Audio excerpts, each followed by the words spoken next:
everyone, welcome to another Rick's Picks. Today I got something really cool for you guys. I was able to get a hold of one of the Teenage Mutant Ninja Turtle box sets of the 4 turtles based off of the Mirage comics from Target. Now these things were really hard to get. Mainly you can only find them in Target. And if you missed them, you missed them. And for a short while they did have them on their website, but they sold out faster than lightning. So once again, I was lucky to get a hold of one of these. So I'm really excited about this review. This is going to be a lot of fun. So what I'm going to do is I'm going to take a look at the packaging first. Then we're going to take a look at each of the 4 turtles and their accessories. And then I'm going to give you my overall thoughts and opinions on it. And just remember, if you do like this video, go ahead and hit that subscribe button. It's a small click for you, but really help this channel grow. So without any further ado, let's get to the review. Okay, so it is in box. I love this artwork. This is very beautiful artwork. It's obviously by Kevin Eastman. There's his official signature there. You got the classic Eastman enlarged Teenage Mutant Ninja Turtle logo. And it's just, I love the color to this. I love the whole sequence of events. It's a really cool picture. I really love it. And this opens up. All right, so on the bottom first, you got like, you know, a street corner which you could display your figures on, which is pretty nice. All right, you got all 4 turtles right here in the clamshell, also showing off their variants, hands, weapons, and accessories. So this is going to be really neat when we start going through it. All right, spin it around this way. You got 2 of your turtles right here. All right. Spin it one more time. All right, you get this beautiful picture of all the figures, everybody that's in this lineup, and even a couple action pictures of the turtles and what have you. So that's really cool. I like how that looks. I love the way how they did this in like a comic book style. So that's really cool. I spin it to this side. You have your other 2 turtles. All right. Take a look at the top. Eastman enlarged Teenage Mutant Ninja Turtles. You got your age restrictions, your choking hazards, Nickelodeon. And now the bottom, you got basically your legal and your skew. So now that we talked about the box, let's crack this open and see what they're about. Okay, so here's the 4 turtles out of packaging, and I love the look to them. They really do capture the whole comic book look. They look really well. They definitely look like they belong in the original, you know, Mirage comic books. Now, for any of you who don't know, this particular style is based off of the 3-book series Return to New York, where after being defeated by the Foot, they, you know, leave New York.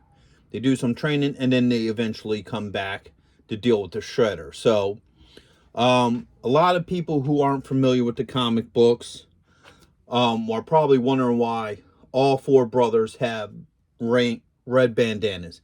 And the reason for that was that's just how it was in the comics. The comics themselves were black and white comics, okay? So the inside were all black and white. They weren't colored comic books. It was an independent comic book company called Mirage. The first 4 books were actually made on newspaper paper, and the first 4 books had no colored covers either. The covers were like a 3-tone color cover. So the first one I think was like red, white, and black. The second one was like a blue, white, and black. The third one was like a light blue, white, and black. And then lastly, the 4th one was like a green, white, and black.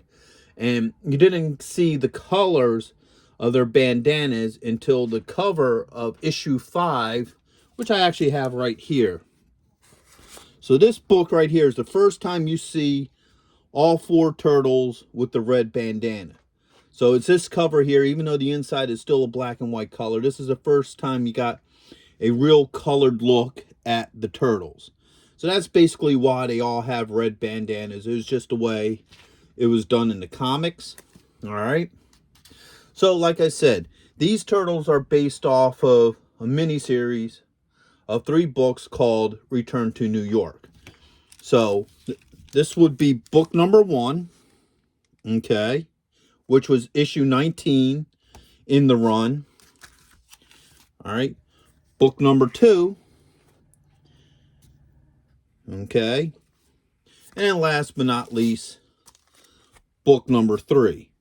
Now, if you see a reoccurring pattern with these, you would notice that most of the current line of figures that just came out, such as Triceratons, Zog, and also the Shredder clones, were all meant to be part of this book series. Matter of fact, if you look at this one, you got Zog right there, and then in this one, you got the clones. All right, even though the new Shredder, the battle damage one, is still from the first book. The battle damage Shredder is actually from the first comic, and Splinter actually wasn't in these 3 books. So with all that being said, now that we went over the comic books a little bit, let's start looking at some of these figures. All right, so first up, let's go through some of these accessories. So we have an open hand. We have 2 open hands. All right. We have 2 closed fists. All right. Now, if you look at the fist too, there's a little bit of deco in there, which is really nice. Gives it that comic book look. Okay. You have 2 semi-open hands. All right. And then last but not least, you have these hands here, which is like an open, probably karate chop. And then the last couple of generic pieces is these here, where you can change up the bandanas. There's 4 of them. So 1, 2, 3, and 4. All right. Now the next couple of things are turtle specific. So you got Mikey's Nunchucks. All right. Here's his other one. All right. You have Leo's swords. All right, his katanas. Now, the neat thing about these swords is, starters, they don't use like a real silver. It's almost like a really, really light blue. And it's 2-tone, so the blade is actually white. If you can actually see that in the picture. And I really like that because it almost simulates the double-folded style katana blade, which is really neat. I kind of dig that. All right, so we'll put those over there. Donnie comes with a bow staff. All right. We have these 4 shurikens. All right, which were actually the foots. If you look in, I believe it's issue number 20, no, 21. These shurikens actually get thrown at Donnie's bow staff, and they get stuck in there, so what have you. And now for Raph's weapon, so you have your 2 sais. All right. Oops, there's the other one. Okay. You have the hood, which he starts out in issue 19, which, as you can see very well, all right, is the cover of issue 19. And last but not least, you have this arm for Raphael. And this is actually meant for Raphael because if you look in the corner of the arm, you see an R. So this was meant for Raphael, and I'm going to talk more about that when we look into him. All right. Hey, are you going to be in the Philadelphia area between September 9th and 10th? If so, check out RetroCon. It's affordable. They have lots of great vendors. There's going to be cosplay competitions, celebrities, and much, much more. So go ahead and check out the link in the description. And also, Samuel J. Jones is going to be there, better known as Flash Gordon. So check it out. Greg Evigan will be there, best known for BJ and the Bear, My Two Dads, and Tech Wars. Voice actress Kathy Garver will be there, the one and only Firestar from Spider-Man and His Amazing Friends. RetroCon has been taken over by the Dukes, so we got Tom Walpad, John Snyder, and Kathy Batch, Luke, Bo and Daisy alongside with the Jersey General representing the Dukes of Hazzards. Yee-haw! Next on our list, all the way from Cybertron, the hit rock band Cybertronic Spree. And check this out, the rare Hasbro Proton Pack as a raffle prize. Now you can't beat that. So now that we looked at all the accessories, let's start off with our first turtle, Mikey. All right, Michelangelo. So these are very solid figures. They got a nice weight to them. They're very well balanced. They stand well on their own. All right, so we're going to go through the points of articulation and the rotation. So, like I said, Mikey and Raph are basically the same figure. Other than the different head sculpts, they're basically the same figure.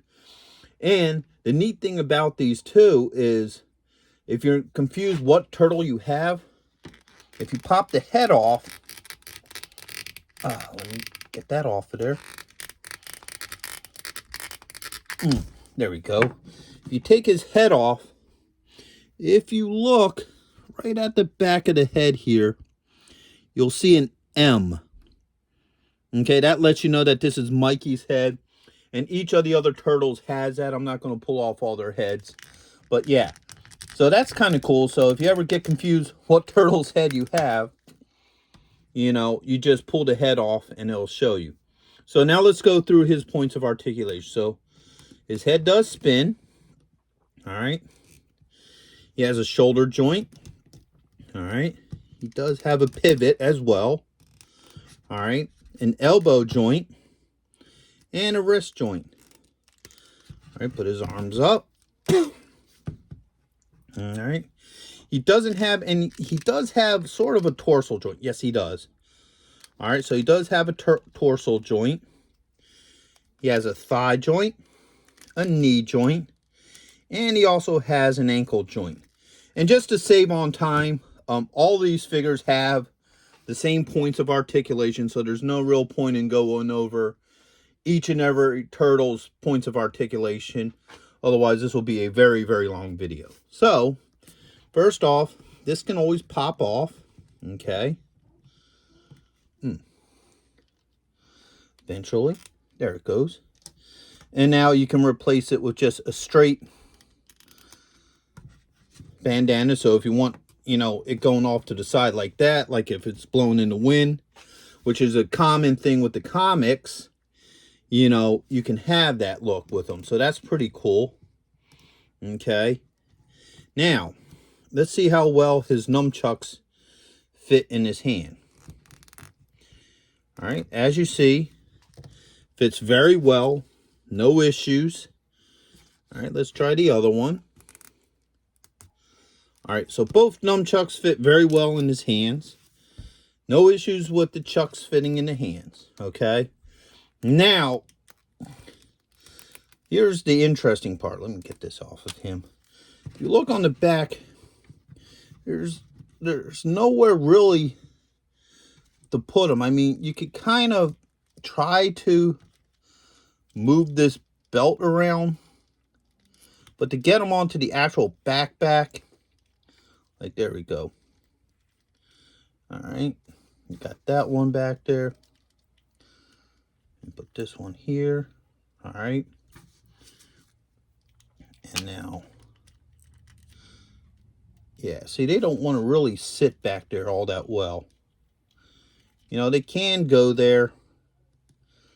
You know, they'll sit a little sloppy like, which is kind of,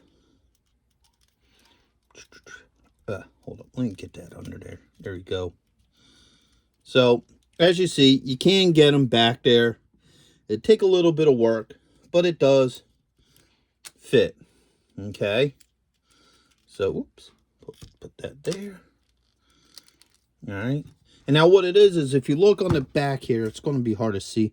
There's a little knock on each side. So when you have the, you know, nunchucks out, you just put his belt back in that little knock. And he's back to how he should be. Now, there's actually a hand. That's a side hand.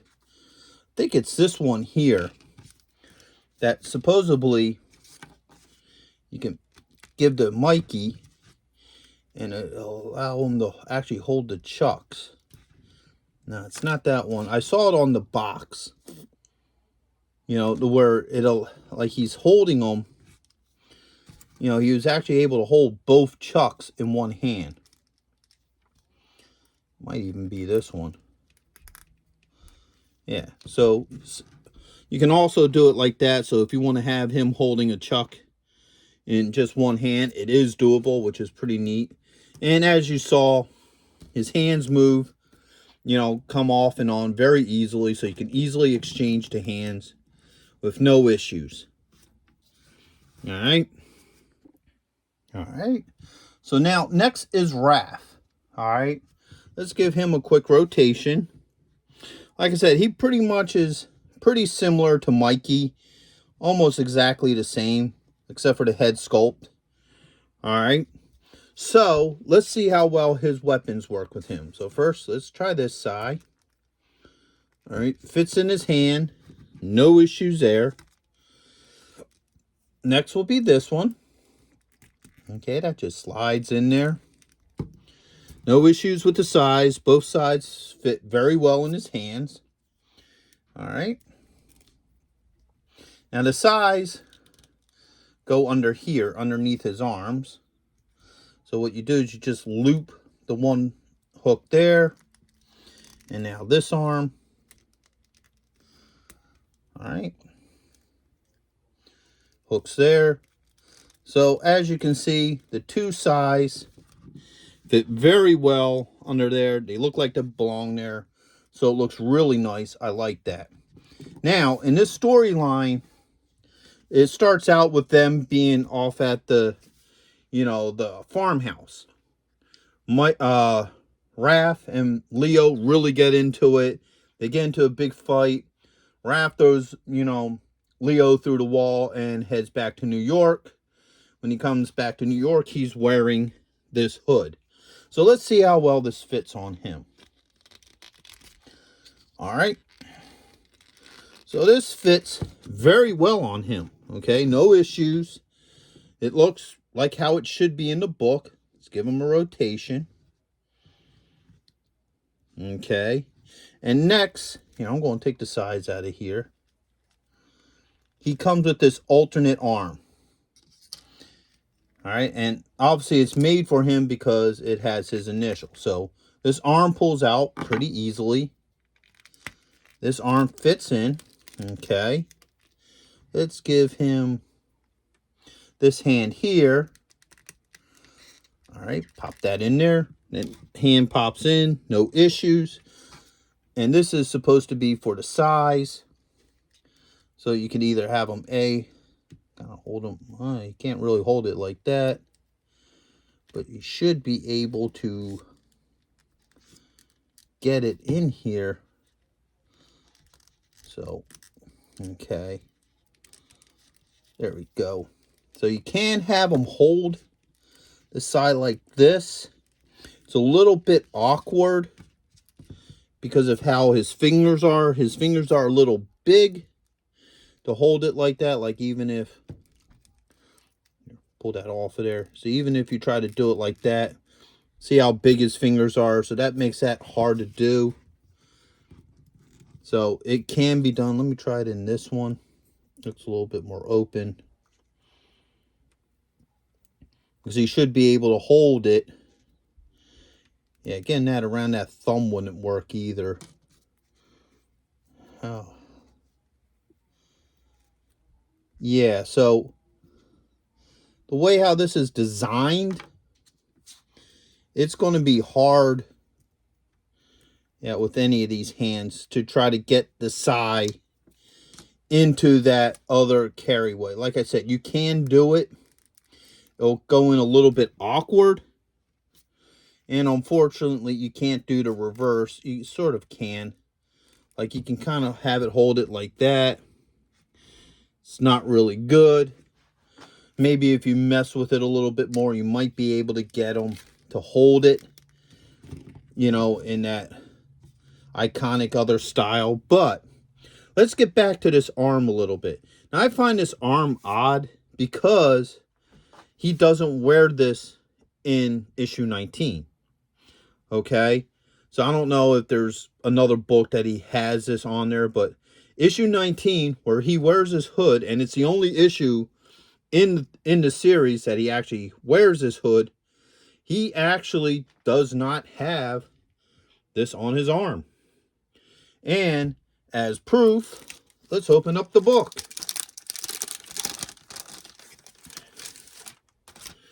All right, this is the actual Mirage Studio book. All right.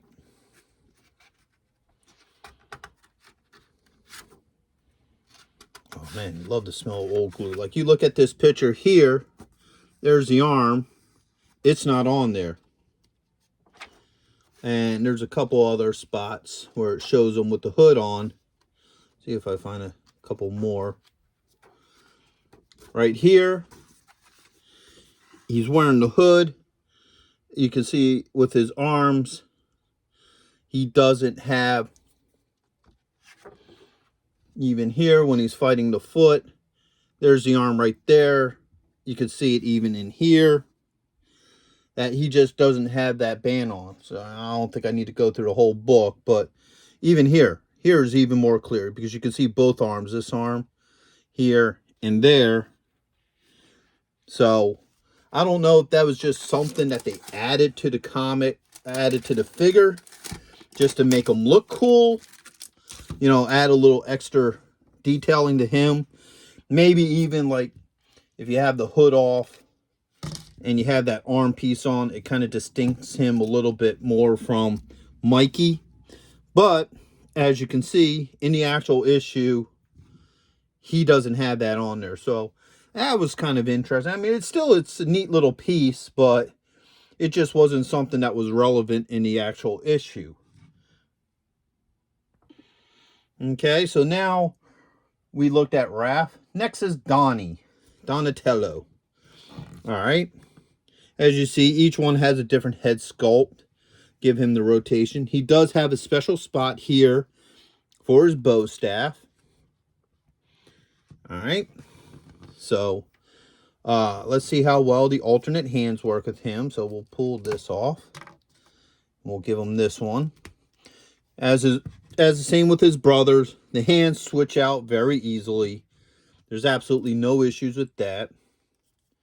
His bow staff, oops, slides very well in this hand. Okay, no issues. I wanted to see how well it would work with this hand. So if he was like doing like a two hand hold or something. All right. So as you see, he can hold the bow staff with two hands. That's not an issue. So it also makes it very easy to pose him and what have you. All right. And his bow staff fits very well in the back. No issues with that either. All right. So that's pretty much Donnie. What we can also look at with him too is these. Always a position that you throw something like this is, you know, with the two fingers. Obviously that fits very well in there. No issues with that as well. All right.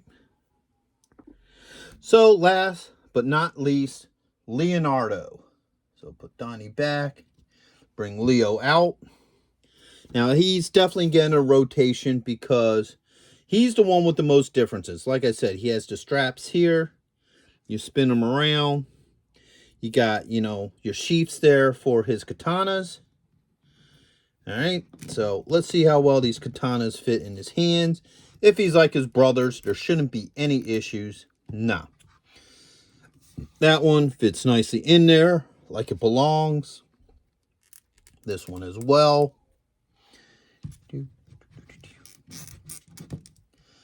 All right, fits in there. Whoops, spin that around. So both of his katanas fit very well in his hands. There's no issues with them as well. All right. So let's see how well these fit in the scabbers here. So try this one first.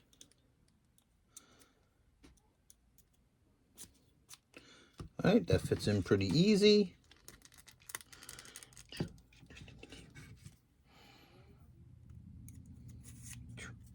And that one fits in very well. Really tight too, so you don't have to worry about them falling all over the place. All right, let's give him this hand. Oops. So, like his brothers, yeah, hand comes off pretty well. Oops, wrong hand. No, let's just give him this one. All right. So that hand fits very good with him. All the hands are interchangeable, so depending upon who you want to have what hand, you know, you can pick and choose which one of the turtles has which hand. So overall, you know, it really works with him. You know, he's a really good looking figure, just like his brothers. Let me put him back here with the other four. So overall, I really love these figures. They really capture the look of the comic. And an added bonus to this, which I thought was really neat. Now, for anybody who hasn't read Return to New York, this is a spoiler here. And the reason why it is because they came with a backdrop, and the backdrop is a spoiler for that issue. So if you're not interested in any spoilers for this book, you want to go read it, you know, you may want to skip to the very end of this. And that would be this backdrop here. Okay, this is just beautiful, you know. And the reason why this is a spoiler is because this is the last panel of the Return to New York series where, spoilers, Leonardo decapitates Shredder. Shredder is killed. That is literally his head. And they give him a Viking funeral. And to match it up with the actual book, all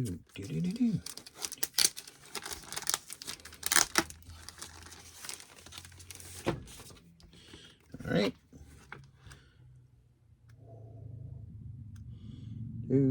This is Leo going up against Shredder. And even if you look here, you can see how well these figures caught the look from the comic. All right, him going up against Shredder.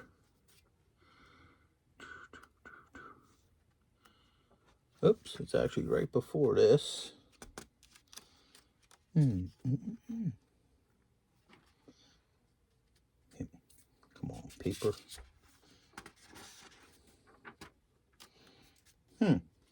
Where's the panel? Oh, they're still going at it. Okay, explosions.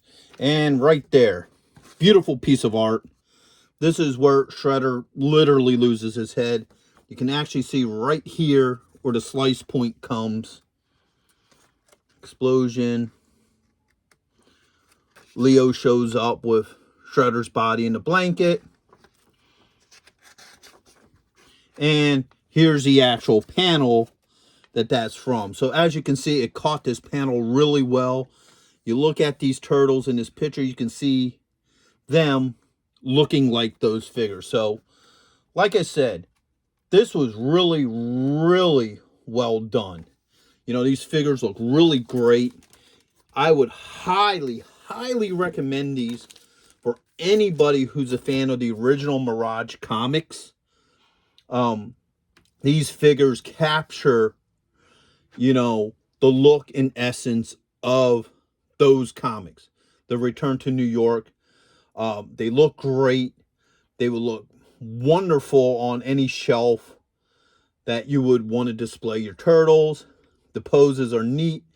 Probably my only real pet peeve with it is that, and this is just a minor thing, is that I wish his size could fit better in his hands. You know, and maybe they might if I play with it and work it a little bit more. But overall, these are great figures. And they're hard to find. I don't understand why they were pretty much in an exclusive, because Target was the only place that had them on shelves for like about weeks, and people went on a mad hunt for them. And then they finally brought them out to their website, and then they just went like that. So these are very hard to get. I know they're already going for $200 to $300 on the secondhand market. So if you're lucky enough to get this, and you got a gem here, because these are wonderful. I can't even keep talking about how great these figures are. And like I said, anybody who's a fan of the original comics, these are a must-have. These are definitely a must-have. So with all that being said, I hope you guys did like this review. If you did, go ahead and hit a thumbs up. If you haven't subscribed, please subscribe. It's a small click for you. It'll help this channel grow. And please share this video if you really liked it.